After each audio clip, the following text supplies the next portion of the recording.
Hello everyone.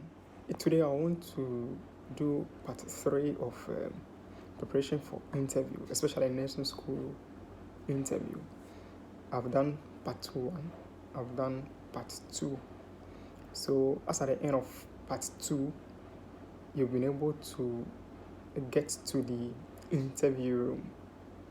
So immediately you have entered after knocking and there was a response for you to enter. You get standing until you are asked to sit. Then after sitting, the panel may introduce themselves to you. There may be 2, 3, or 4 people on the panel or more. It's dependent on the institution. Then questions like, introduce yourself to us. Who are you? Questions like, tell us about yourself. Right? That's one of the prime questions that may come after you have been offered a seat and then you are peacefully seated. You may also be asked why you have selected this particular institution which you are coming for the interview at.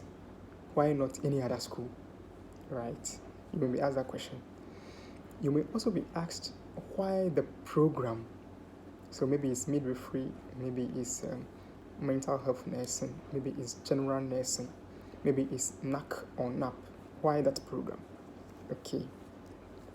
Now, people who have very strong grades, aggregate 6, aggregate 7, 8, 9, 10, 12, I wanted to pursue nursing, be it at a diploma level or certificate level. You may actually even be asked, why not further your education to the university and go and do the nursing there? Why are you coming to the nurses training school? It's one of the questions that could be asked you. So it's very dependent on your situation. Then there may also be a pool of current affairs. For instance, by the time you are going for an interview, you should know the Minister of Health, right? You should know at least the minister in charge of maybe education, those prime ministers. You should know the member of parliament for the area you live in or the constituency you live in. You must know. Okay, regional ministers, you should be familiarized with them. Then you must also know what is actually in the news a day before your appearance for the interview. So as of today I'm talking to you now, maybe your interview schedule is tomorrow. By this evening, you should be able to know what is actually in the news before you appear the following morning for the interview. You could be asked. Right. Then, based on your responses, other questions may be trooping in. There may be what we call follow-up questions. So you might have said something, they want clarification, they'll ask you again. You may be saying something, not able to express yourself well. They may help you to clarify that. So it depends on the situation. But on a general, these are full versions of things that you could be asked. In addition to what will be happening in the room, your dressing, which I spoke to you about earlier, your appearance in terms of fingernails, hairdo, and all of that.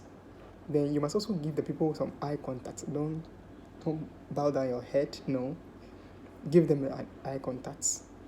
Put on a smile and be ready to answer the questions. In fact, if you're not able to answer a question that you have been asked, it's not a do or die affair. You could actually say you have no idea, right, in a very polite manner, and then get yourself out there, right? So, on the whole, I want you to be,